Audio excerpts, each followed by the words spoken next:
It's time for This Week in Law. I'm Denise Howell, and joining me this week are Ashley Packard, Enrico Schaefer, and Evan Brown. We've got a couple of people getting their comeuppance, copyright trolling lawyers and social media experts who aren't.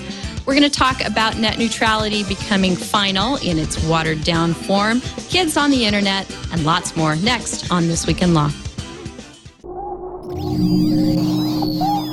Netcasts you love. From people you trust. This is TWiL. Bandwidth for This Week in Law is provided by Cachefly at CACHEFLY.com. This is TWiL, This Week in Law with Denise Howell, episode 130, recorded September 23, 2011. Little Orphan Schweddy Balls. This episode of This Week in Law is brought to you by Netflix. Watch thousands of TV episodes and movies on your PC, Mac, iPad, iPhone, or TV instantly. All streamed directly to you, saving you time, money, and hassle. For your free 30-day trial, go to netflix.com/twit.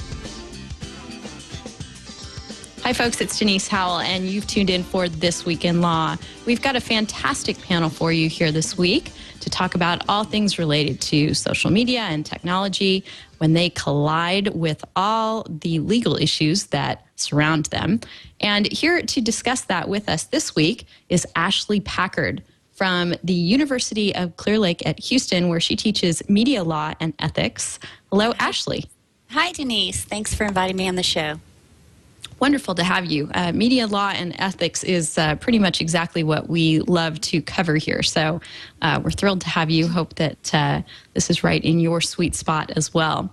Also joining us is a longtime net denizen, someone that I don't believe I've ever met personally, but have followed on the internets for quite a long time, Enrico Schaefer. From Michigan and the Travers legal firm. Hello, Enrico. Hi, Denise. Pleasure to be here today, and now we've officially met. I know. It's wonderful. I feel like I've known you for years, but really this is the first time we've ever talked, so that's way cool. I love the way that this show lets me come together with folks that I've always enjoyed online.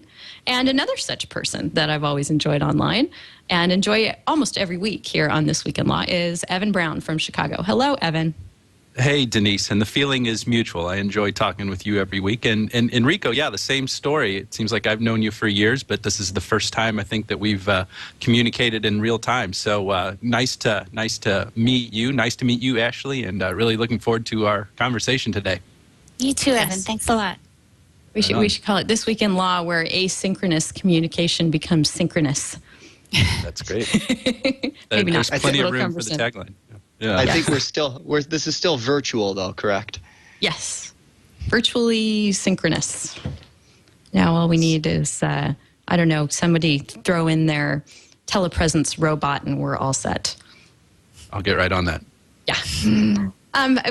So one story that we've been following for a long time here on This Week in Law has had a recent development and an amazing write-up, as things on this topic tend to have, from James Grimmelman in New York. And that's the Google Books saga, which has dragged on since, I think it's 2004 maybe, Evan? Or is it even longer than that? Well, yeah, I mean, that's when the project started, but the first lawsuit was filed in the fall of 2005, when the Authors Guild and others sued Google. So, yeah, long time. Long time. And so we have been hopeful that there would be some sort of resolution, if an anticlimactic one, to this long-running dispute with settlement talks ordered by the court in the Authors Guild case against Google. And those winding toward their appointed deadline for conclusion. However, that deadline has not yet arrived, and in the interim, the Authors Guild has fired another shot.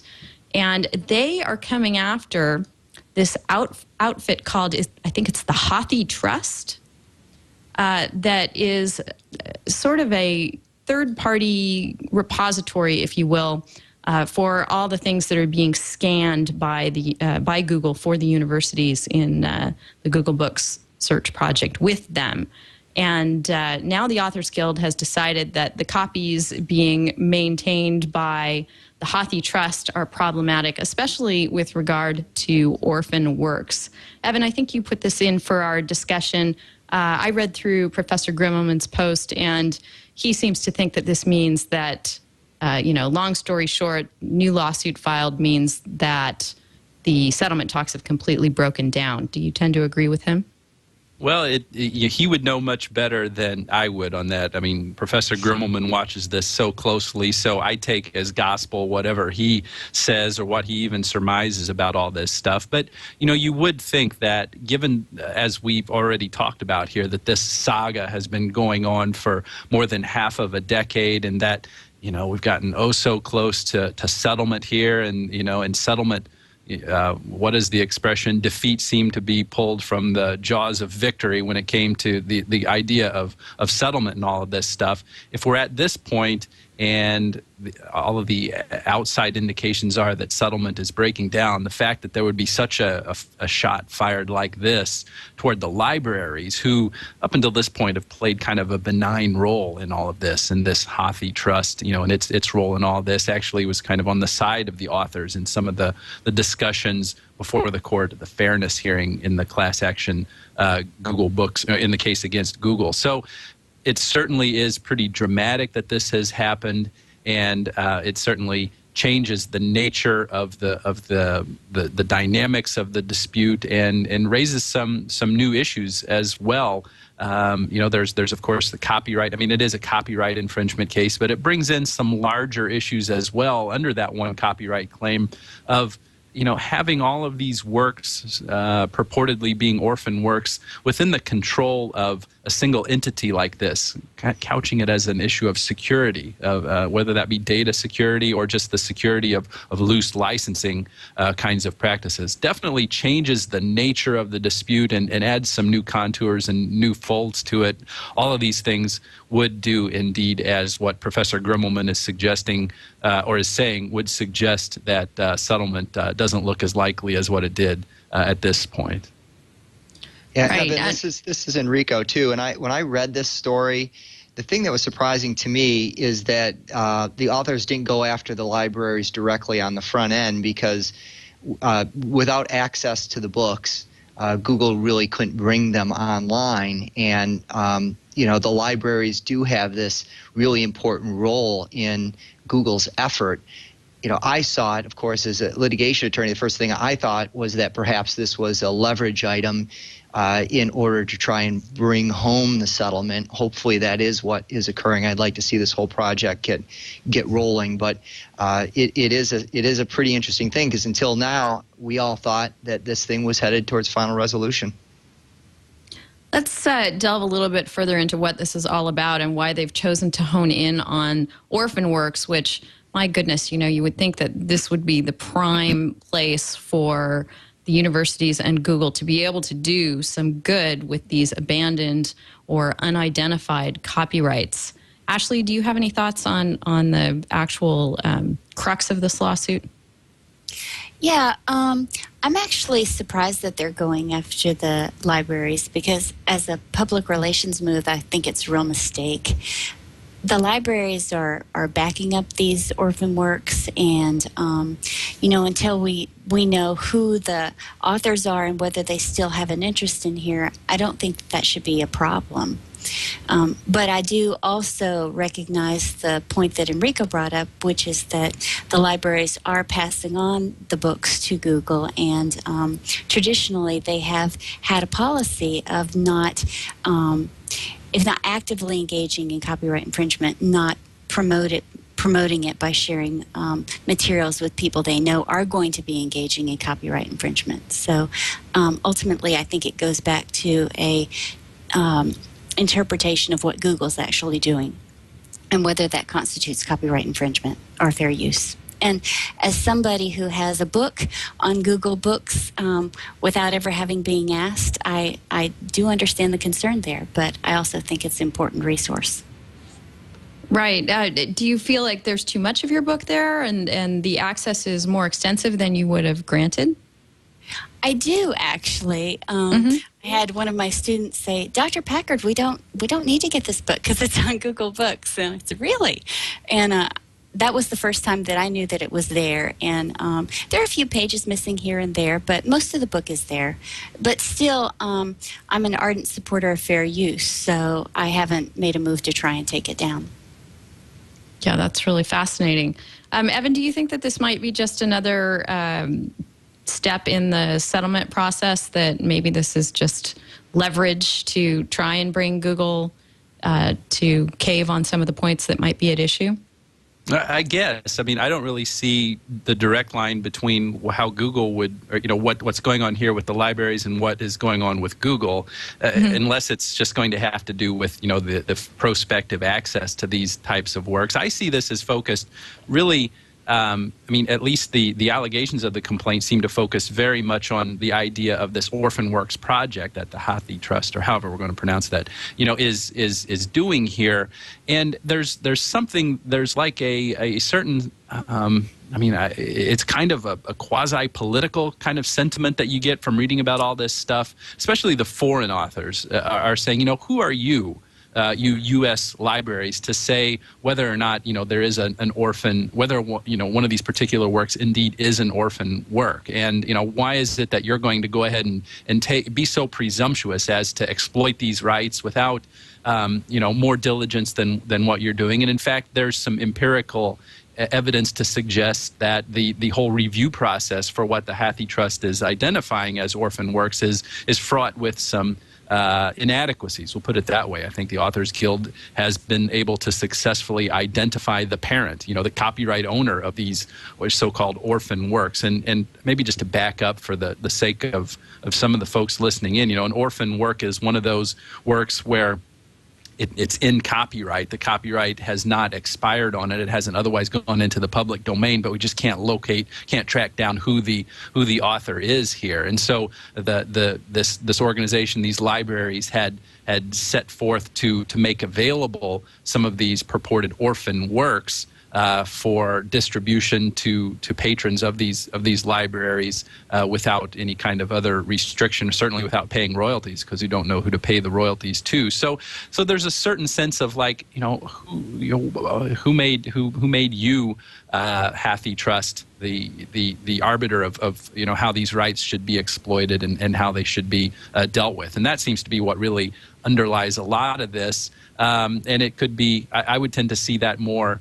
I would tend to see the potential for leverage with Google to be more of an emergent property of that whole idea there. And then, the timing of it makes all of that suspect. So I'm sure there's more than one explanation for everything that's going on here. Okay, Enrico, I'm appointing you mediator in this case. Do you see that there's an easy way that the parties could come to the table and put this all behind them? I mean, obviously people want to be able to access these works. The authors want to be able to be paid. Isn't there some way they can make those two things happen? Well, I think they're already a long way there, and the orphan issue here is pretty interesting, just because orphans, as the term suggests, they're the most easily abused. From Google's point of view, given Google's very kind of broad and lenient view of copyright, public interest view of copyright, innovation view of copyright, they would likely define an orphan much more broadly than the Authors Guild certainly would be defining it. But there were several libraries that wouldn't work with Google initially because they were very concerned about these exact issues. So perhaps the leverage really is here that is to try and create some disincentives for libraries to want to work with Google as leverage against Google. I think that they must be an awful long way along in trying to figure out categorizing the different types of books and figuring out compensation and figuring out how much can be published online as fair use. They must be pretty far down the road on those issues. I do not know, and I have not read what the hurdles currently are, but there certainly has been enough reporting to suggest that this thing was getting close, that there might be a few final issues left to work on. And of course, what do trial attorneys do when they can't get the deal done? They look for leverage, and I think that very well might be what's going on here. They're going to find a way. Everyone wins if they can reach a deal, so they will find a way to get this thing done. All right, well, we will stay tuned and let you know when that way has been found. In the meantime, that case kind of leaves a bad taste in my mouth. Makes me feel like there should be a way to resolve it. It's been around for so long, and it's just sort of dragging down a process that lots of people want to be able to use. This case, however, does nothing but give you a shiny, feel-good kind of glow.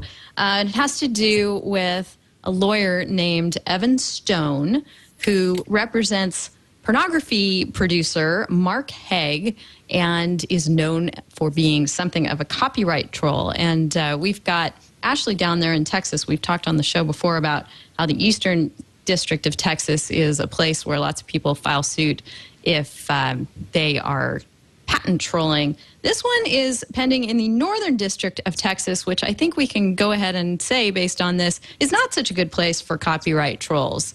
Mr. Stone was directly ordered by the court in his suit not to try and obtain the identities of or directly contact all the unidentified does. This is one of those suits where someone files and then tries to find the identities of all of the would-be defendants. The court ordered him not to serve these subpoenas and not to communicate with these does because the court rightly, I think, gleaned that what the suit was a bit of a shakedown, like the RIAA suits, where with the threat of a lawsuit hanging over them, people might be motivated to settle. Mr. Stone did not so much follow the court's instructions. In fact, he did just the opposite, and it turns out the court had very little patience for that. Evan, you want to tell us what happened to Mr. Stone? Yeah, and just want to make it very clear, I think he's making Evans look pretty bad. This was just, reckless litigation tactics, and, it happens in all kinds of cases and all kinds of different subject matter, and it's quite fitting that it would happen in a case involving a plaintiff and a plaintiff's lawyer who is employing what many have reasonably characterized as questionable tactics in this mass copyright litigation. These are all going after, the anonymous BitTorrent users here. And this scenario of filing these lawsuits where you name sometimes thousands of unknown people as defendants, it presents a little bit of a conundrum for the plaintiffs at the beginning, because you can't start serving discovery. You can't start finding out facts about your case until you confer with the defendant. It's called the Rule 26F conference. But there's a bit of a bootstrapping problem here. So you can't confer with whoever you need to in order to start the discovery until you know who that is. So you see, you have to go to the court and ask for permission to start sending out subpoenas prior to that conference. And so a lot of courts, a lot of district judges, at the trial court level in the federal courts, will rubber stamp requests by plaintiffs to serve discovery early in cases like this. It seems like, out there in the Northern District of California, they'll just rubber stamp these things. In other jurisdictions where this litigation is going on, they will as well. But notwithstanding the fact that many courts do grant on a routine basis requests by plaintiffs to start serving discovery earlier than what the rules will provide, it's very important to abide by what the court has said. And Mr. Stone in this case, in what I characterize, or what it appears to be, looking based on what I've read here, it just very recklessly went out and started sending these subpoenas before the court said it was okay.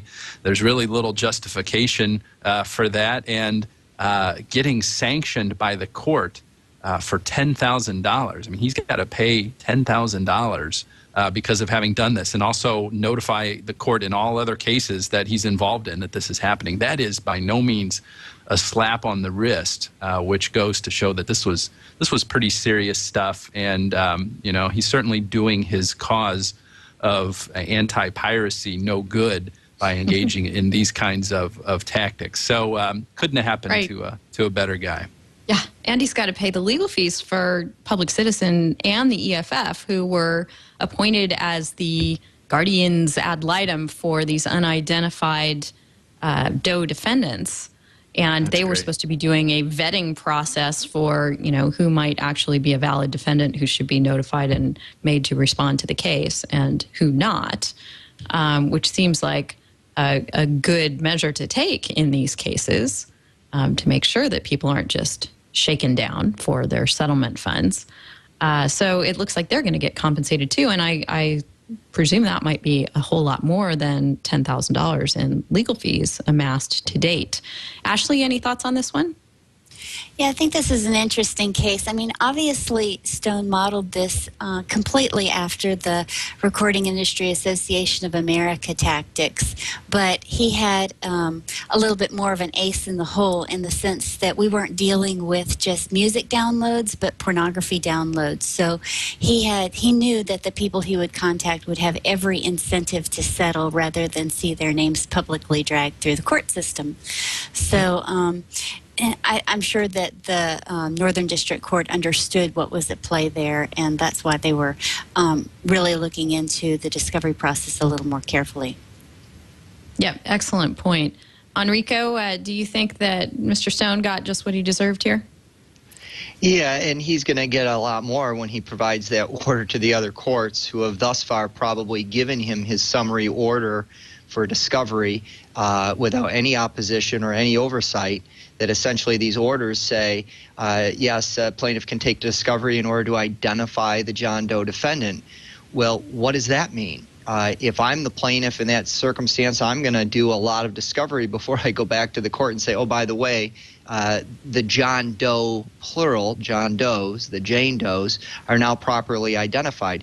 Theoretically, if you're the plaintiff, you can use that order to dig for a long time without opposition, without oversight. So this is a very hot area of law right now because of the nature of the internet, where you have anonymous bloggers or posters who in defamation suits, where you have people who are running websites who cloak their own identity so that no one can identify who they are, these scam sites.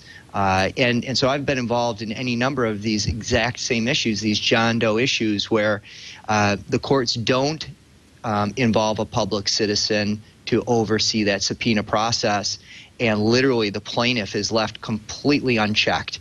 And I think courts are going to start to pay more attention to this, hopefully, and start to put some sort of process around the legitimate argument that you do need subpoena power to go upstream up through the ISP to identify the IP addresses, to identify the account holders, and at the same time have some sort of oversight during that process. Right. Well, as long as we're talking about the RIAA, we've had a development in one of those cases, one of the very much publicized ones, the Tenenbaum case, where the district court found that a college student originally ordered to pay $675,000 for infringing copyrights in 30 songs. That damage award was reduced by the court on constitutional grounds, i.e. the statutory damages portion of the Copyright Act is unconstitutional when applied in these cases. This got reduced to $67,500, which is still a good deal of money for a college student to be facing in the form of a judgment. Unfortunately, this went up to the First Circuit Court of Appeals. I think that people, were pretty universally happy that there might be an opportunity to consider the constitutionality of statutory damages in these cases as this kicked up further in the judicial chain. However, the First Circuit just left the constitutional issue alone, other than saying that they acknowledged that the case raises concerns about the application of copyright that Congress may wish to examine. The court declined to examine it itself.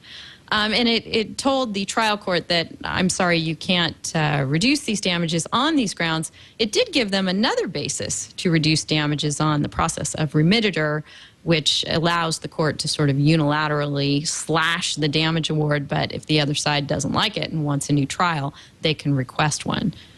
So that's where the Tenenbaum case sits right now. Enrico, have you been following this one and the antics of Charlie Nesson on behalf of the defendant? Yes, I have. And, I actually agree with the result here. I mean, I don't see the point of getting into the constitutional issues if you've got a procedure for reducing the award already in place through remittitor. And so I agree with the way the court handled it. I think anytime you're going to start to get into these constitutional issues, they should be as a last resort, not a first resort. And so, the bigger issues here of, what is an appropriate award and of course, the whole model in play here is a separate issue. But I like what the court did with this one. How about you, Ashley? I read this opinion, and I was really surprised at some of the arguments that were put forward on behalf of the defense. The idea that this wasn't copyright infringement because he wasn't making a profit. That statute has been in place for years, saying that you don't have to have an actual financial reward for copyright infringement. It's significant that you're getting some sort of basis of profit in the sense of not having to pay for the songs or the copyrighted material that you're downloading.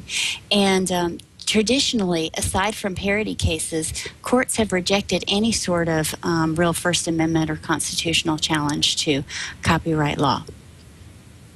Evan, do you think that this will go back to a new trial and ultimately we'll get some statement on the constitutional issues here, or you think this is just going to wrap itself up with some kind of payment?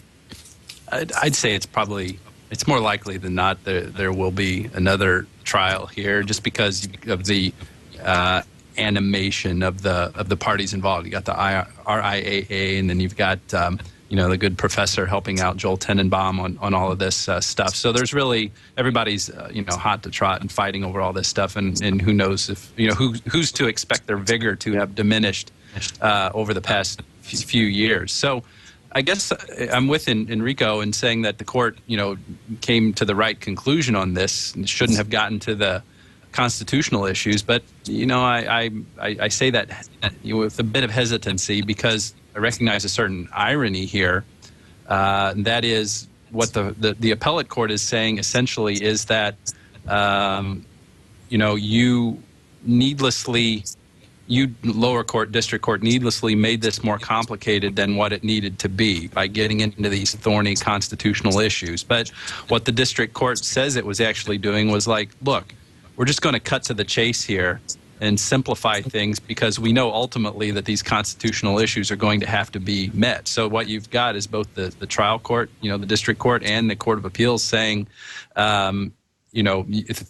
things shouldn't be as complicated as what reality is presenting them here. So on balance, given the importance of systematic and diligent execution and dispensation of justice, I guess that the Court of Appeals did the right thing by saying that if there are other ways to deal with this case rather than getting into these more difficult constitutional issues, then that's how they need to be done, even though we're going to have to get to those constitutional issues again one way or the other, whether it be after a new trial or not.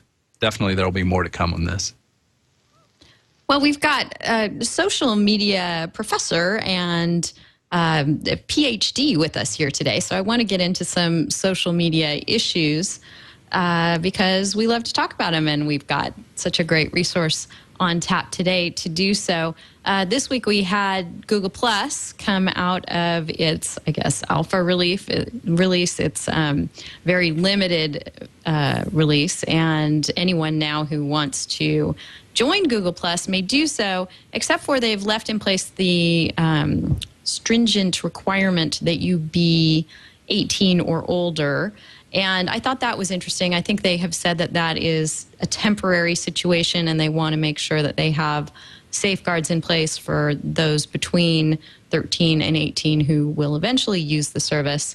Ashley, any thoughts on Google Plus coming out and their decision to keep the teens off for a bit longer?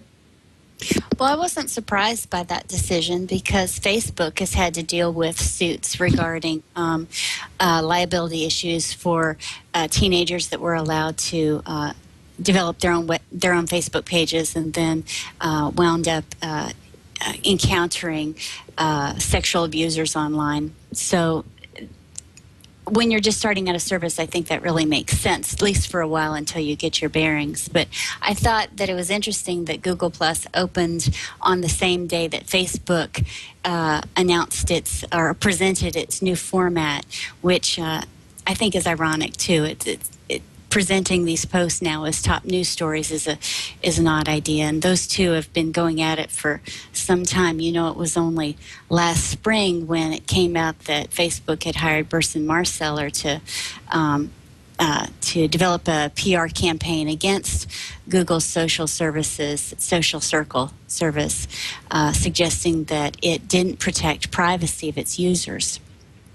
So there's some interesting things going on right there. We were talking before we went live today about Mark Zuckerberg's keynote at F8 yesterday, which I missed. Did you happen to catch it, Ashley? And do you have any thoughts on it or the new changes to Facebook? Well, I didn't see the keynote, and I think it's an interesting change in a time when, you know, my PhD is in journalism, and in a time when we are so worried about the survival of newspapers generally, for Facebook to put out a newspaper format online is it's kind of stunning, actually, with the whole top news stories and everything. It sort of trivializes, I think, the idea of a newspaper, but that's just a personal opinion. Do you see any legal issues around the new Facebook changes? I mean, as with all Facebook changes, there seem to be up-in-arm users that think that they've broken what previously might not have been broken, and have opened up more privacy concerns. Do you see any issue here, or is this just now part of the Facebook process? I think that they're going to wind up having to backtrack a little bit on this Twitter-esque feed that they've installed. You know, now if you look at your Facebook page, there on the right side, there's essentially what is a Twitter type of feed with all of your friends' news postings coming at it closer to real time. But those posts have links to other comments, and sometimes the comments aren't your friends or friends of the friends that have left those settings public. So there have been reports that people are seeing things that they shouldn't be able to see through that feed, and I think that Facebook is going to have to backtrack a little bit and address that issue. Seems like they generally do. Enrico, any thoughts on this? You know, I think you actually hit the nail on the head. The reason, I don't know that Google was really trying to protect minors per se. My guess is their lawyers got involved and said, we're not going to get into all the special statutes that apply to minors and open this thing up to minors.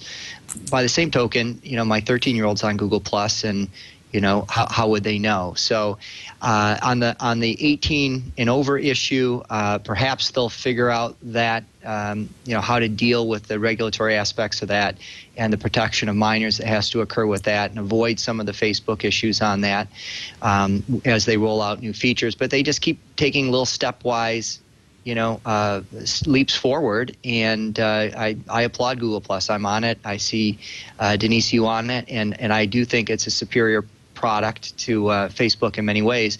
On the Facebook side, with the Twitter feed, the thing I found interesting about that is, you know, we make a lot of noise about innovation and competition, and really what we are seeing between Google Plus and Twitter and Facebook right now is this kind of stealing the best aspects of each and incorporating it into your own product. Right. Which is great for consumers. You know, I mean, that's it. We're going to end up much more quickly evolving to a product that is better for consumers as a result of what's going on with Twitter trying to become a little bit more like Facebook, and Google Plus trying to, you know, obviously mimicking what Facebook has achieved in many ways and making it better, and now Facebook coming back on the back end and incorporating some Twitter, and as you've seen also some Google Plus features, they now have a much more robust circles type application where you could start categorizing these friends into groups.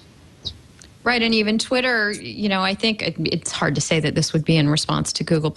Maybe they've had this on tap for a long time, but just recently rolled out its photo feature, where everything you've posted as a TwitPic kind of a link to Twitter is now available in a nice sort of lightbox format in one place from your Twitter profile page, which they've never had before. And Google Plus is obviously such a nice environment for visual things as well. So you're right, they all seem to be coming closer together. Now, Twitter hasn't had the privacy issues that the other two try and contend with.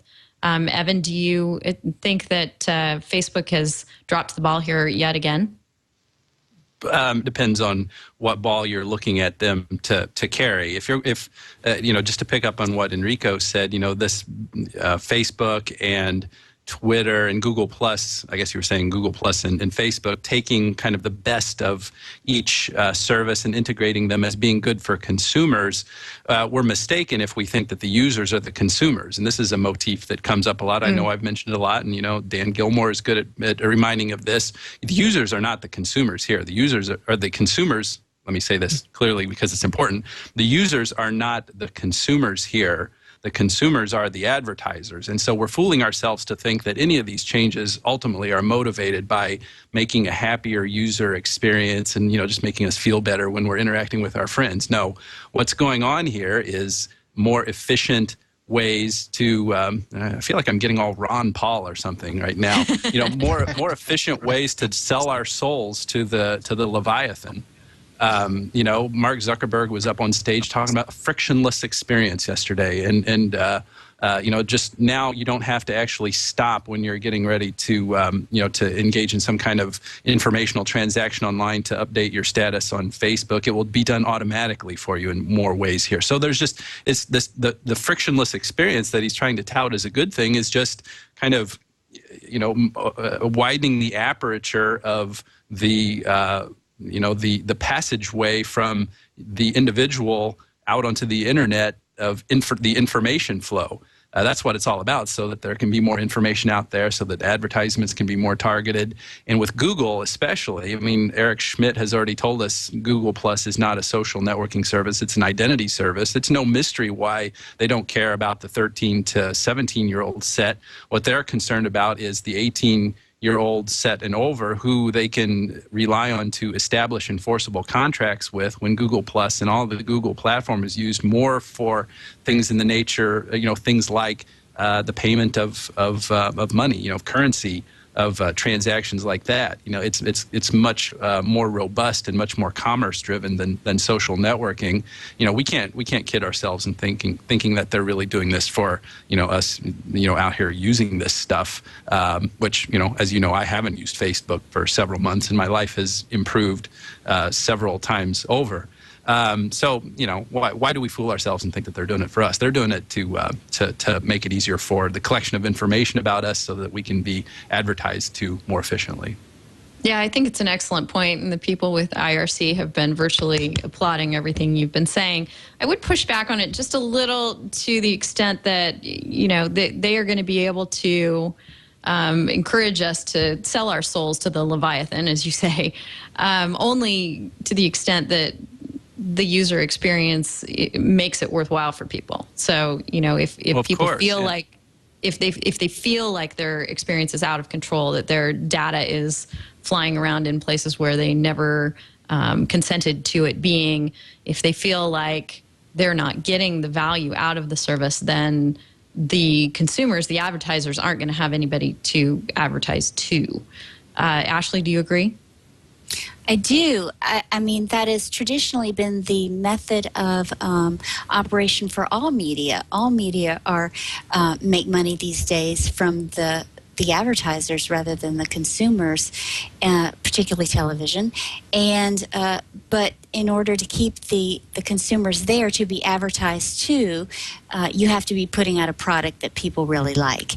And if people are scared of the product for privacy reasons or whatever, then they're liable to jump ship, particularly if there's a competitor there who's offering an equivalent or better service. And as you were talking about the privacy concerns, I was thinking about that other issue related to OnStar and their excuse me, I've got a motion detector light. It keeps going off. And their new policy to collect information and possibly sell that information, and how that's going to make people feel who use that service as well. I think they'll shying away from it. I think that's a good parallel. And feel free to get up and do some jumping jacks if you need to keep the lights on. We don't mind at all. Exactly. Enrico, have you looked at that OnStar story, and are you surprised that this is happening? No, I mean, it's happening everywhere. We draft terms of service for our clients too, and we put as much draconian information in there as we can if we think that, that it protects the client and that the client doesn't care. I mean, we all remember back in 94, 95, 96, 97, right? We all thought that the scary thing about the internet was Big Brother, and we thought it was going to be privacy. And it turned out that by the billions, people were lined up to throw themselves under the bus and give away all their privacy. I mean, Google tried to run a model saying, trust us, do no evil, we'll protect you, your privacy. Facebook came along and did exactly the opposite and said, we'll own your data, and now they're trying to scale back on that a little bit, at least from a public relations standpoint. But they may be a more valuable company than Google because they've got a lot more data that is unencumbered by terms of service. And so it turns out that OnStar is right. They're going to track you, and they're going to keep that data, and it can't be anonymous because, in fact, if your car is sitting at a particular address for 80% of the time, they'll know that that's you and that's your home, and that the title of the property is in your name, and you could put that together really easily. Will it stop people, as the author of that article, from actually using OnStar? Probably not at all. Only on the margins, only on the fringes. So, maybe we are now coming to that point in the history of the internet where privacy is starting to get some traction as an issue that, if consumers refuse to pay attention to it and refuse to care enough about it, you're going to see more, government, European Union style regulations and laws to try and deal with the phenomena that Big Brother turned out to be about 5 times bigger than any of us ever imagined back in the early days of the internet. Right. For those of you who haven't read through or seen this, there's a good post by Jonathan Zdarsky about the new terms of service for OnStar, which he decided to go ahead and read through. More power to him, and learned that that they now provide that your GPS location can be for both information and speed, can be used for any purpose at any time. So, Evan, I think you're out of luck. I think that just signing off the social networks isn't going to quite protect you. You're going to have to worry about what car you're driving and what services it's running as well. Yeah, sounds like I'm going to have to start riding my bike everywhere, right? I mean, this scares me because what seems to be happening here, or what could plausibly happen here, is an end run around the Fourth Amendment concerns that we're seeing raised in cases like that one that's going to be argued in front of the Supreme Court. I forget what the case is called. We'll be talking about it a lot in the next year. Whether the tracking one. Yeah, whether the cops need to get a warrant to put a GPS device, to track someone's car here, and there's a couple of points of vulnerability on the individual's civil liberties, privacy interest on this point here. The first is that unsettled Fourth Amendment question of whether or not you have a privacy interest in this information about you, where you are going. After all, you're doing this in public. Do you really have a Fourth Amendment privacy interest? And I know I'm glossing over things, talking in generalities. Do you have a Fourth Amendment interest in that information that ostensibly is public about you? That's one problem of it here. And then the other point of vulnerability on the individual's civil liberties and privacy interest is this unsettled question about, what Fourth Amendment interest do we have in information that is stored in the cloud? And this has applicability across all kinds of areas of human endeavor, particularly in commerce, and just even less erudite, less abstract notions of privacy, just like like confidential business information and stuff. How much privacy expectation, how much legitimacy is there in the expectation that you have in data that you just store with a third-party provider. The risk being obviously that the government or your opponent in civil litigation could send a subpoena to a third-party provider like OnStar here and get the information about you that's there. That of course is scary from a privacy standpoint, and just in fairness, one could address the benefits of having that information available. Let's say you actually are trying to track someone down to pursue a legitimate tort claim against them, and you need to know where they are to say that they weren't at the bar when they assaulted you that night, or that they were at the bar when they assaulted you last Friday night, or whatever. So there are certain benefits of having this information available, but I think our knee-jerk reaction and our, in as much as we are concerned about individual liberty, our first blush is to say, whoa, this stuff needs to be put in check here. We've got to be careful about how we're going to manage all this stuff, because the technology is providing, vectors, ways of this information of getting out there in ways that we're not always aware of, and we need to keep our eyes on this. Right. This seems like, OnStar, and there are similar services to OnStar. I'm not sure what they're all called for various other vehicles, but that they're going to join the cell carriers as repositories of information that are just basically evidence waiting to be presented. Enrico, any final thoughts on this? Or Ashley, you have some. Yeah, I was going to say there's that one other issue related to this too, and that's the contracting issue that Mr. Zardasky brought up, which is that, you have OnStar on your car and then you transfer your car to someone else. That next owner has not agreed to OnStar's terms of service. So we could find that people are being monitored who never had the chance to read the terms of service agreement. I think that would just be temporary, though. You do have to pay for OnStar. Yeah, eventually, I guess you would. Yeah. So you might have some residual use of the account from your prior owner, but I think you have to renew and put it all in your name.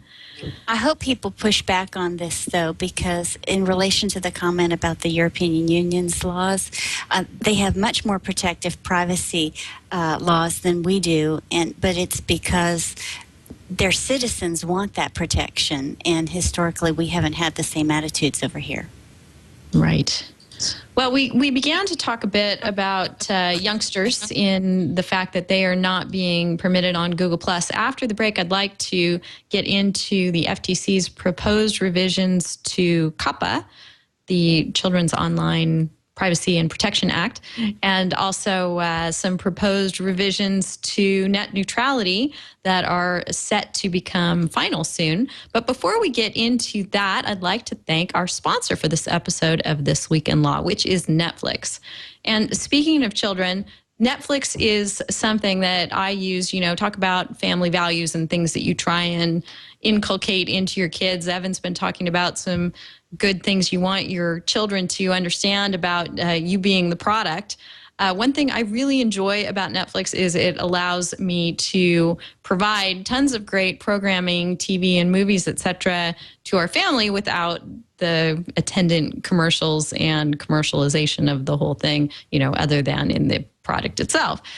So I really enjoy that about Netflix. I think that that makes it more than worth their pricing for this excellent service.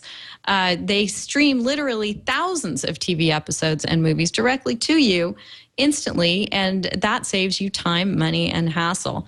And if you're wondering about all the ways that you can bring this nice commercial-free programming into your home or into your life, you can watch on your PC or iPad or your Mac. You can watch on your phone, definitely on your iPhone and some Android phones too. If you have a gaming console, those mostly all support Netflix. The Xbox 360 does, the PS3 does, the Wii does, and also all the set-top boxes that are out there to help you bring web type programming into your home, stream it there. You can see Netflix via the Apple TV, the Roku, and lots of DVD players have this built right in too. And when you're using one of these tools, you can watch instantly on those devices. You can begin watching on one device and finish it on a different one. Whichever way you choose to access it, you can watch as many movies and TV shows as you want, anytime you want. And you can cancel anytime, which is great too. You can try it, and if you don't like it, it's out of your life immediately. And so that's one good reason why we have a 30-day free trial where you don't even have to sign up for a paid plan. You can get it absolutely scot-free for 30 days by going to netflix.com/twit. And when you sign up, you'll have access to all those thousands of streaming movie and television titles. We really appreciate Netflix's support here at This Week in Law, and we hope you enjoy watching instantly with Netflix. So, folks, we've got the FTC finally honing in on some revisions to something that has been in place for a long, long time, COPPA. We talked about this, I think, maybe last spring on the show when they were just beginning to describe what they had in mind. What they seem to have in mind is updating the way in which parents can give consent to the collection of any information from someone under the age of 13. That seems to be the primary aspect of the changes. There is a November 28, 2011 public comment deadline for anyone who wants to weigh in on the proposed revisions to COPPA. The FTC is acknowledging that this is all a very important area. Children's personal information is obviously some of the most sensitive stuff out there, and yet we need to be able to have websites and services function without getting hamstrung by this. The default method seems to have been for people just not to allow people under 13 to use their services because obtaining parental consent was so difficult under COPPA originally. Now they're trying to get creative and provide some alternate ways that parental consent can be obtained. There's not a whole lot of faith, it seems like, out there that that's really going to make a difference, but yet they're trying to move forward. Evan, have you looked at this? And as a parent and a lawyer, what do you think of the FTC's proposed revisions? Well, I've looked at it, and there's a fundamental truth here that it's not going to be easy to ensure that, someone under 13 can use the internet safely. If by safely you mean in the way that, their parents or guardians wants them to be used. Because kids are smart, they're savvy, they know how to circumvent restrictions, absent some kind of there's been the suggestion here, like maybe we should have retinal scans or, facial recognition going on to ensure that whomever the user is the user. But, it should be no surprise that I find that, abhorrent, the idea of using biometrics like that because of the risk of abuse and, the privacy, the negative privacy implications of that. Professor Goldman, our good friend, he's a great friend of TWiL, he's been on here several times, made a great comment in the New York Times article that was out a couple of weeks ago or 10 days ago about, this. And the way he hits the nail right on the head, saying that the proposed revisions do nothing to change the basic economics of complying with the statute. Yes, the FTC is proposing new ways of obtaining parental consent, even like doing a live video conference with the parent to get that, for the provider to judge whether or not, this consent is truly being given for the right person. But what still remains is a lot of work for the provider to do to ensure that that user is there and turning over his or her information. This person 13 or this kid, I always forget what the restriction, this person subject to the protections of COPPA, to be sure that is authorized and all of that. So for many startups, and this is, these are ideas I'm taking from what the commentators are saying about that, and these are the ideas that I agree with, for startups, that it's just too burdensome. And I've represented a lot of startups, when we're drafting the terms of service and determining what the architecture of the service is going to be like and the site's going to be like, you're like, shoot, this is a mess.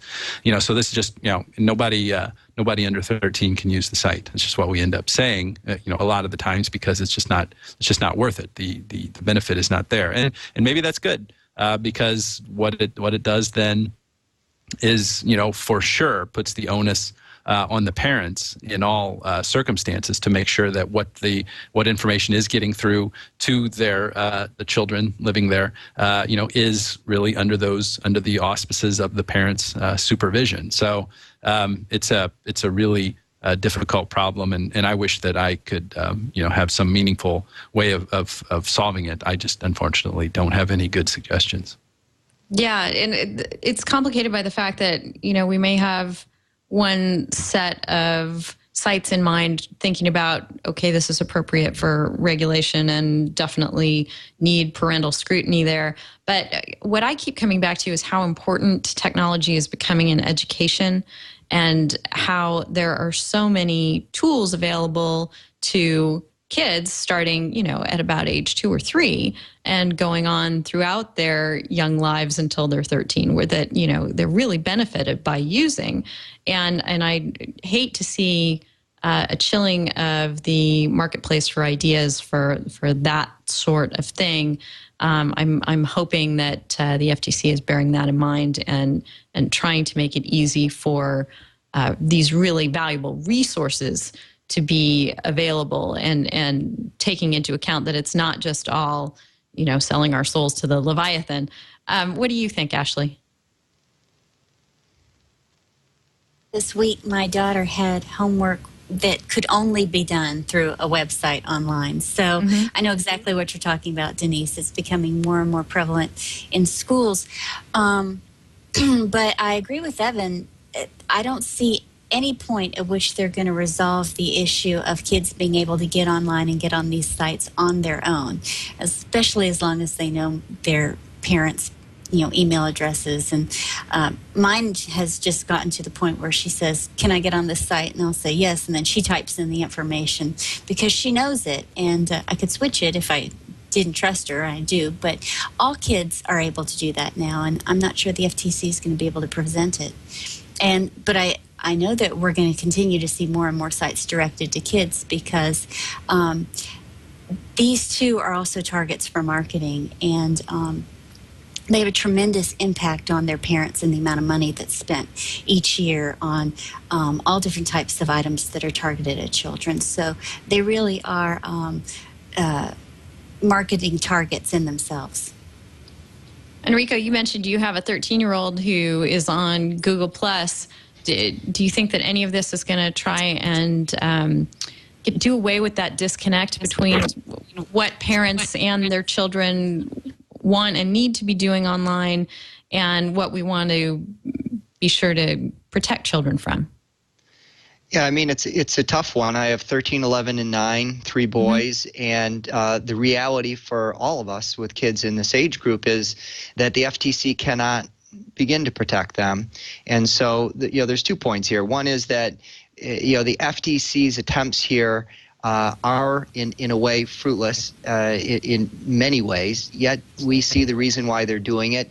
And yet, Evan raises a great point. These small startup companies that are legitimately trying to develop for children under the age of 13, this is a big burden from them, and it really does discourage innovation. And I saw a Facebook group the other day, and it was an outraged group of parents on the Schweddy balls ice cream that Ben and Jerry's had just released, and of course they thought it was inappropriate for children.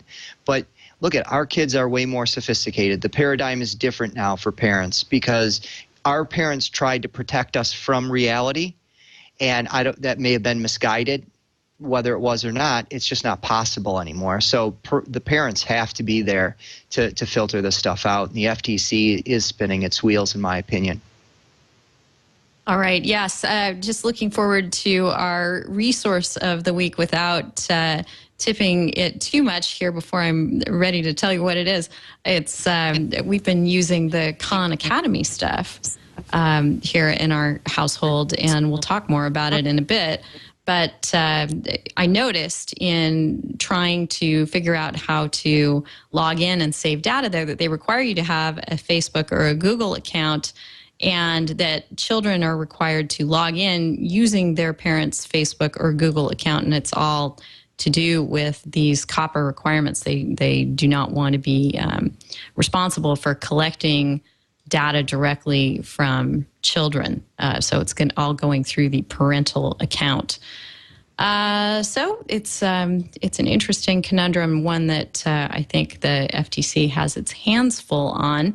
Also having their hands full over in Washington are the folks getting ready to finalize the watered-down version of net neutrality, which is approaching the presidential desk for approval, et cetera, soon. Actually, I may have that wrong. I think the process here is a little bit more Byzantine in that it's an FCC guideline that is simply awaiting approval. The Office of Management and Budget has signed off on it, and it has, I think, a period of time before it becomes final. I'm not sure that the White House actually gets involved in that. Ashley, are you happy with the new net neutrality rules, and do you think that there's any question that they will come into effect now? I'm really not. The net neutrality rules that have been put forward are, well, there are three of them. There is one that requires no blocking, and that applies to both wireline and mobile broadband. And there's another that requires no unreasonable discrimination, and that applies to wireline broadband.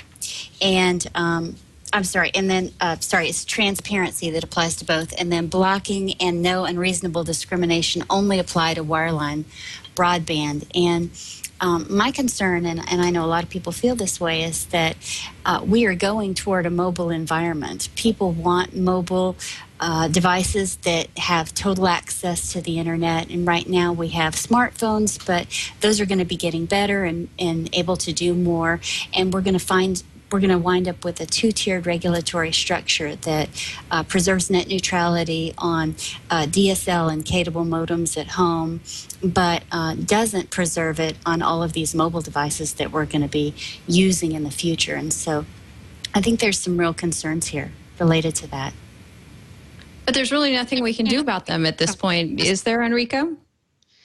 Well, it really is. It's a difficult issue. I mean, the good news for me is that we're starting to move towards at least a baseline for net neutrality. I mean, Evan represents a lot of startup businesses, and we represent a lot of startup businesses, and those disruptors and those innovators, need to have, unfettered access to the same bandwidth that the biggest corporations get. And so, I'm encouraged that we're taking a step in this direction, and I hope that we'll build on it as time goes on in order to preserve net neutrality. I'm a big proponent. I'm in favor of it, and I think it's critical if we're going to continue to see the types of amazing things that happen as a result of the internet, that come through the internet, and the companies that are leveraging the internet. Evan, any thoughts as the FCC's version of net neutrality approaches finality? Well, Enrico definitely gets the business side of it there, says that well. There's also the individual side of it, too. We should all be able to trade as much stuff on BitTorrent as we want, and we don't want Comcast all up in our grill. So that's the way it ought to be. Alrighty then. Evan, you keep wanting us to talk about crowdsourced revenge, and it is intriguing. Why don't you tell us what was going on there? This is a thing that Kashmir Hill put up the other day. Let me pull it up here because I wanted to be talking about it while we're we're looking at it here. She presented the question of what are the legal penalties for using Craigslist to crowdsource revenge, and there's some interesting things to think about this. And this is, what we have here are situations where people are wanting to use Craigslist to kind of get everybody to join in picking on someone else. You have an ad, you put up an ad or something that says, hey, everybody send spam to someone, or it can be much more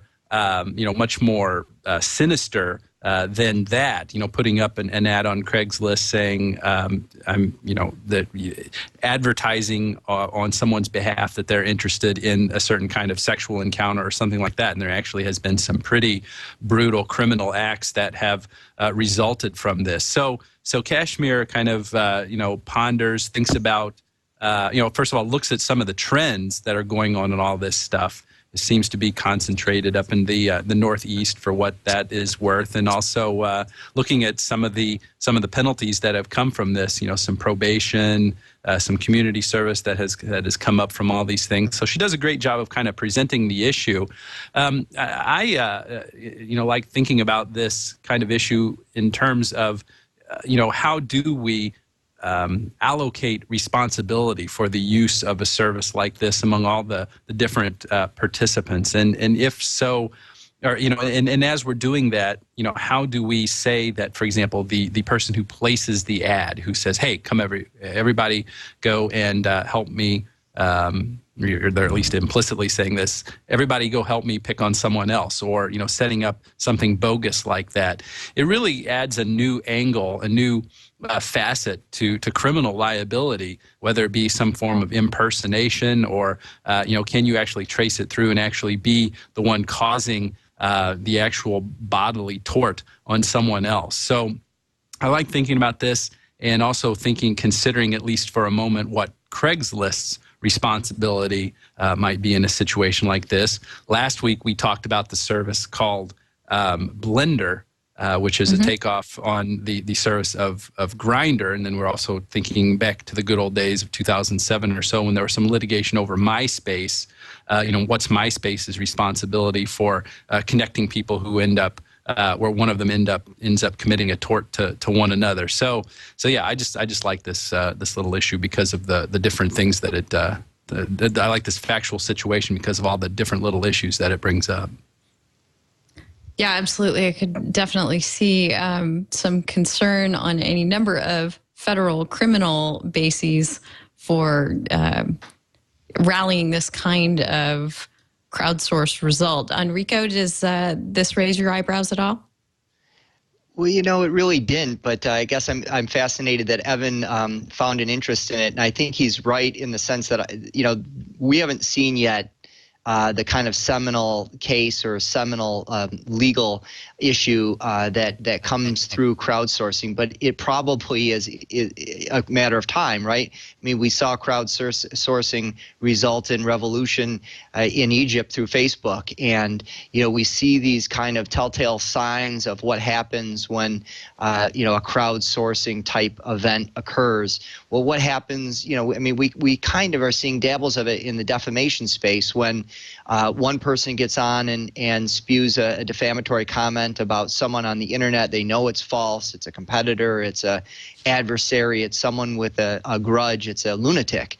And then it gets picked up. And then, does that ultimately result in some sort of crowdsourced event that creates additional liability beyond what's already there in terms of tortious interference with contract or some sort of criminal violation? And so, crowdsourcing, Evan's right, it's kind of a trend that we see building and building and building. And a year from now, you guys will be doing a show and Evan will be pointing back to, hey, we didn't really know exactly what that was going to turn out to be, but here it is. And there's a case, and it's in the circuit court, and the Court of Appeals is trying to figure out, is there liability that stems from perhaps someone who provokes a crowdsourced act and yet doesn't participate in it? And is there proximate cause and some of all those other issues? So like so many things happening where you've got these traditional law, these traditional legal principles that are trying to be applied in the internet information age technology space. And oftentimes it's just not a good fit. The traditional legal principles never contemplated what could now happen given the internet and technology. So I'll certainly be sending Evan an email, the first feed item that comes across my desk that ends up in court, and it's a crowdsourcing issue. Yeah, and I'd like to see the exams in Ashley's class when they consider, because this seems like a prime law, media, and ethics question, the one of crowdsourced revenge. Are you going to be asking them about that, Ashley? Yeah, I'm going to bring this up, but it's not really a new thing. California prosecuted Gary Della Pinta in 1999 for posting personal ads for a woman suggesting that she fantasized about being raped. And in that case, it was also personal retribution because he was interested in her and she rebuffed his advances. And she had 6 different men show up at her home willing to offer their services to satisfy this fantasy that she supposedly had. And she called the police and they tracked him down, and he went to prison. So this isn't new. It's just being applied to Craigslist. What I think is interesting, though, is that the punishment seems to have lightened up, because when I looked at the examples of the people who had been prosecuted for these types of crowdsourcing gags that they put on, and it really is just it is as much a deception of the people who read the ads as it is for the person who's harmed eventually, because it's really not like, oh, hey, let's go pick on this person. They're placing ads as though they were the person. But when I look at the punishments they're receiving, they're all getting community service. And that was really a surprise, especially the one that involved the woman who placed an ad to try and get men to call a 9-year-old girl that her own 9-year-old daughter had gotten in a fight with. That woman got a year of community service and a year of probation and community service. And that astounded me that was all she got. Wow. Yeah, that seems quite contrary to, for example, the Lori Drew case a while back. So that is interesting, and I hope that we can continue to watch it and have Evan tell us in a year that you heard it here first. We've been talking about social media and its adverse impacts on the general public and children in general, and how we control children's access to it and whether we do. There is some good news on this front, though, isn't there, Ashley, that there seems to be a growing appreciation on the part of younger folks of the First Amendment based on their use of these tools. Can you tell us about that? Yeah, I'm delighted about this. The Knight Foundation put out a study just this week in honor of Constitution Day, that there was time to go with that indicates that teenagers who use social media, particularly for news and information gathering, have a greater appreciation for the First Amendment. And several years ago, I remember being astounded when the first study came out, and so few teenagers understood that the First Amendment protected their speech or even valued the First Amendment. Many were surprised to find out that the government wasn't supposed to censor their speech. And so it's a delight to see that there's a much greater appreciation for speech because of the use of these services. Students that don't use these services still have less of an appreciation for the speech. In fact, 77%, only 77% believe that unpopular opinion should be allowed, as opposed to more than 90% that use social media. And I think, actually, this is a reaction to the case Hazelwood versus Kuhlmeyer, which allows high schoolers to censor high schools to censor high schooler speech. And And so they're not really being trained in high school that they have a right to free speech. And I think it's also relative to the fact that there were only 35% of the teachers who were surveyed in this case that said high school students should be allowed to report controversial issues in their own newspapers. So that's a bit of a concern. But the fact that social networking is improving their appreciation for the First Amendment is a wonderful thing. Yeah, this makes perfect sense to me because the school environment for kids tends to be so rigid, and they're not necessarily always encouraged to speak their minds. They're more encouraged to toe the line and do what they're told and do well on their tests and get their homework done and study, and that's kind of the message I think they get from education. So it's nice that they're getting real world experience with the First Amendment through social networking. Enrico, are you finding that this is the case with your kids? Absolutely. I mean, I could hear my dad saying, when I was a kid, children are to be seen and not heard. And wasn't that the generation of the day? And our kids are completely different. They're given a voice. They are in tune with what reality is, whether it's 9/11 or what have you, and they do have a great sense. I work with kids from different programs, and you see that they have this ability to speak their mind and to do so in many instances politely, respectfully, issuing a viewpoint. And I think that, getting out of the law for a second, just purely from a social norm standpoint, these kids are lucky. They really are, because they're growing up in an age that encourages them to have a viewpoint, to express that viewpoint, and to do so in a way that is respectful. So I'm encouraged as well. I see it with my 3 kids. They have minds of their own. They're certainly well engaged to speak their mind. My son the other day came home from his new school and noted that his public school teacher for English and literature was teaching the Bible, and he was really incensed by that. And we're a Christian family, but he thought it was completely inappropriate, and he wanted to do something about it. I encouraged him not to, but I did appreciate the fact that he felt that was somehow infringing on his or other students' rights, and I thought that was great. Yep, I love it when kids have a mind of their own.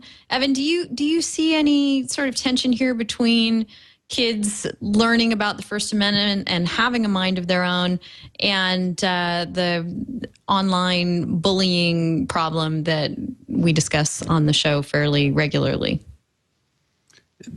Wow, I hadn't thought to connect those two ideas, but I think that one could connect them pretty easily, and they would both fall under the common notion or under the umbrella of a certain independence in these types of communications.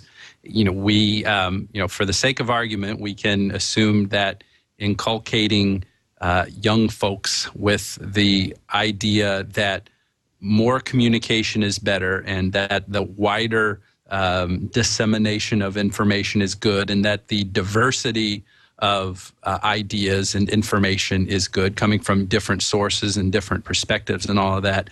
If we're going to start from the premise that those are all good things that should be fostered and that we should encourage and that we should set up the framework so that those things can happen more easily, then I don't see how it is not a necessary consequence of that, that there's going to be information that is harmful to the emotional sensibilities of the individuals, of the individual agents who are bumping up against one another in that system.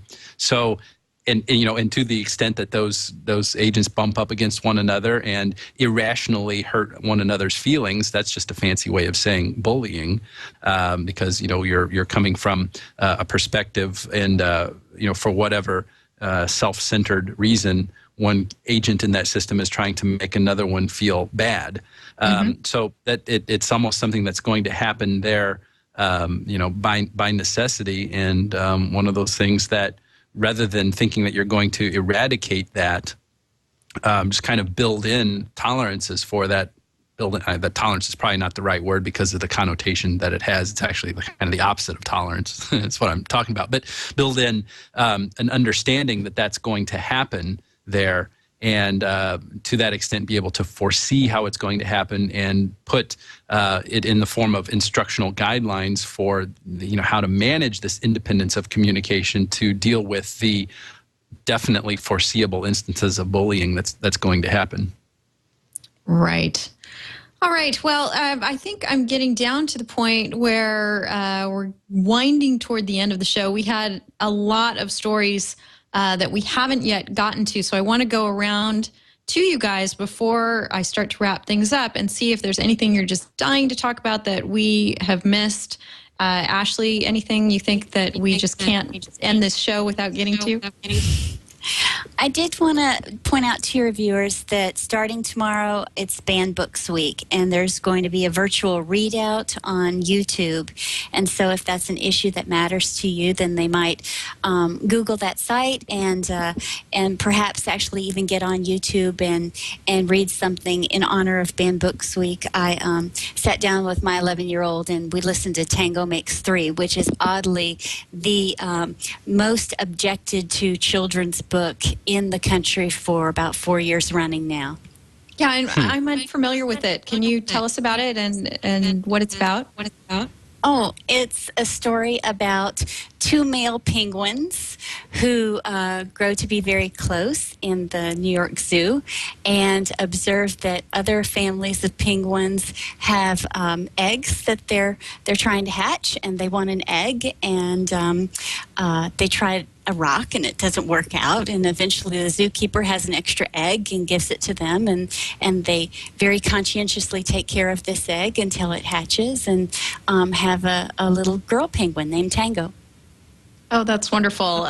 Yes, we have definitely highlighted Banned Book Week on the show before, and there are great lists of banned books out there for anyone interested in finding other books like Tango Makes Three and reading them with your family and celebrating the freedom of media that we do enjoy in this country.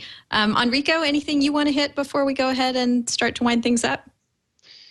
Sure. I think that one of the things that I'm looking for out there, we've had the patent trolls, of course, and the copyright trolls and the recording industry trying to assert mass rights against mass number of defendants in BitTorrent. And we've had, in the copyright space, we've had the pornography folks send their threat letters and their John Doe lawsuits. I'm wondering when the trademark community is going to actually step up and, as an industry, try and get at cyber squatters in a meaningful way, which they really haven't. Everyone tends to send the threat letter, get the infringing domain back, and as soon as it's transferred, they simply sit on their rights under the Anti-Cyber Squatting Consumer Protection Act. They don't go to federal court. If it's a more significant case, we've seen Microsoft take a little bit more aggressive stance, but on an industry basis, we really haven't seen any sort of mass cyber squatting act against, for instance, a domain registrar offering privacy service where there are literally hundreds or thousands or tens of thousands of infringing domains within the portfolio. So I'll be looking for that over the next year. Okay. Evan, we had a good question from Titus in IRC who wants to know where he can file for damages if the UARS satellite falls on his head. Any thoughts? Oh, gee, the last I heard that it wasn't going to happen in North America, so I'm wondering if Titus is overseas somewhere. I don't know. So I hope so. I hope that there's some kind of redress. I know it's hard to sue the federal government, so I guess NASA would be the defendant, right? So right. Let's just keep our fingers crossed. I don't know when it's supposed to come in. It's supposed to be sometime this week, right? Evan, I heard Yes. I heard that it was going to be midnight tonight, and they have ruled North America back in. And one of the stories we didn't get to today was the scientists in France who are getting sued, or perhaps criminally, because they failed to predict an earthquake. So it seems analogous. That you just does. got to be in France. Right. We ought to put those NASA scientists' money where their liability is. So yeah, I let's just pray it doesn't happen. Right. This would be terrible think that we're making light of it now, and then that something does happen. So, yeah. We'll talk about it next week. How's that? We won't be the first to have made light of it. I keep seeing, I think it was on Conan O'Brien, featuring one of the morning news shows, talking about the tragedy of the satellite crashing down. And of course, they crashed it right on the commentator. Yes. So let's hope that doesn't happen to anyone. What is something that did, in fact, happen that was unfortunate was that a gentleman using Twitter and touting himself as a social media expert went ahead and had ghostwriters writing his Twitter account. And he was called Mark Davidson. This was written up by Robin Waters at TechCrunch, who was a social marketing and communications strategist, Mr. Davidson. Had not one, not two, but three people ghostwriting his own Twitter account, and one of them was fired, yet still was able to log into that Twitter account and leave a bit of a message in farewell, outing Mr. Davidson as not so much of an expert as he had made himself out to be. So our tip of the week here, courtesy of Evan, I believe, is that if you are, well, first of all, I would add, don't hire social media experts unless you know they're truly expert. And also change your password when you fire your ghostwriter. Evan, anything further you want to add to that tip? Well, that pretty much sums it up, and and it's still some entertaining stuff going on over there at the at Mark Davidson page on Twitter. It looks like there's still some shenanigans going on here. But yeah, the obvious stuff is don't be like all of the legion of so-called social media experts and do things that fall over some obvious stumbling blocks that betray the fact that you ain't such a social media golden child. I guess that would be the thing to take away from this, the obvious one. Yes. It looks like the kind of thing that could have been a joke or a spoof or a publicity stunt, but I don't know. It's not the kind of publicity a social media expert would necessarily want to have. So our resource of the week, as I mentioned, is Khan Academy, which I think I'm tumbling to Khan Academy fairly late in the game. It's been out there as a phenomenon for a while. And it is this incredibly useful online resource. Let's play some of it here. Here's Salman Khan. And you normally do assign some value to those shares initially, at some pennies per share, but I won't get into the technicalities of that. Here he's talking about venture capital and capital markets, which I thought might be a topic interesting to our audience. They also have an American Civics Center on the site. And Buddy 4. This is the equity right here. So it's as I said, I tumbled to it fairly late. I wanted to highlight it for people who have not yet seen it. Salman Khan gave a great talk at TED about how his service came to be. He was literally simply making videos for his cousins who he was tutoring long distance, and wound up learning some interesting things about how his cousins preferred his videos to himself on the phone, and how it was so useful for them to be able to learn things by watching it on their own time and going back and reviewing over and over again for things that they were stuck on. Ashley, have you seen Khan Academy before? I'm pretty impressed by it. I was too, and actually, no. I had gotten the link from you, and I watched the video yesterday and learned a lot about venture capital, and actually got some ideas that might help me with grant funding here, which we really need now that so little money is coming into education in Texas. Excellent. Yes, and Beef in the IRC is pointing out you can find this at Khan Academy. That's spelled KHAN academy.org. Evan, had you seen this? I had not seen it either, so thanks for sending the link along. It looks like some great stuff there, and I like the simplicity of the presentation in some of the videos that I was watching too. Pretty neat. Yeah, they're funded both by the Gates Foundation and I think by the foundational nonprofit investment arm of Google. So they've definitely caught the right people's eyes, and there's a huge emphasis on math there right now. But as they say on their site, you literally can start with 1 + 1 and go from there. So incredible resource for folks with kids or for folks who just need to brush up on these skills themselves. So thank you, Salman Khan. We anticipate what you're doing, or we look forward with anticipation to what you're doing and what you'll be doing in the future. And also to the expansion of the civics and other areas of the site that touch on what we do here, law and technology. So with that, folks, we'll go ahead and wrap up episode 130 of This Week in Law. We really appreciate your tuning in. Whether you're watching live, which we love it when you do, we record at 11 o'clock Pacific time, 1800 UTC. And you can go to twit.tv to check us out as we record the show, or whether you're watching after the fact on any number of platforms, including YouTube or iTunes or Roku. We're just thrilled that you've tuned in. We'd love to hear from you between the shows. You can always reach me. I'm Denise at twit.tv. I get really busy during the weeks when we're not doing the show, but if you ping me, that helps me turn my attention away from everything else crazy in my life and know what's on your minds. So I really do appreciate when you get in touch either there, or you can find me on Twitter. I'm D Howell there, Denise Howell on Google+.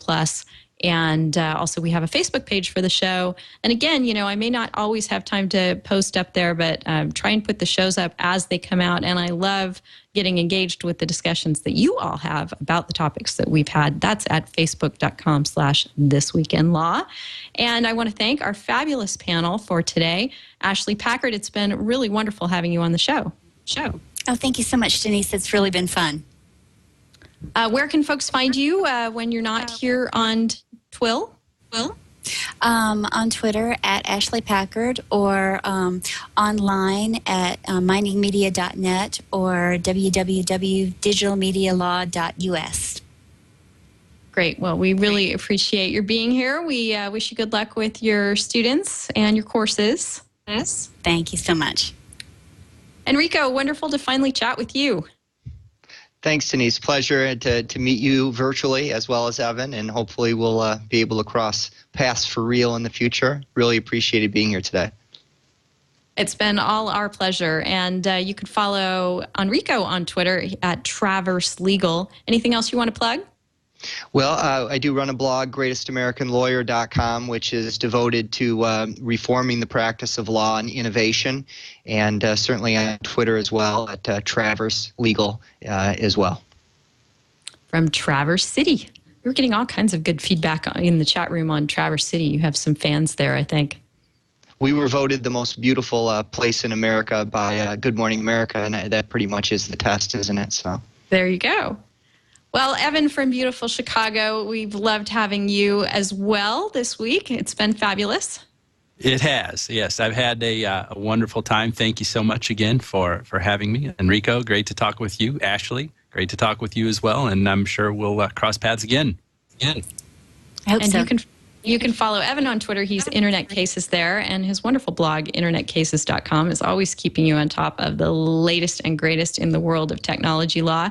I have a couple of loose ends just to tie up before we sign off. Number one, I want to say congratulations to listener Josh Fenton on passing the bar. I hear a lot from people who are in law school who listen to this show, from professors at law schools who are incorporating the show into their coursework. Josh was last spring writing a seminar paper on how software licensing agreements in the DMCA may inhibit the creative process by reserving rights in the completed works to software creators instead of the user who created the work. And I think he actually gave us a seed topic that we mentioned on the show from that.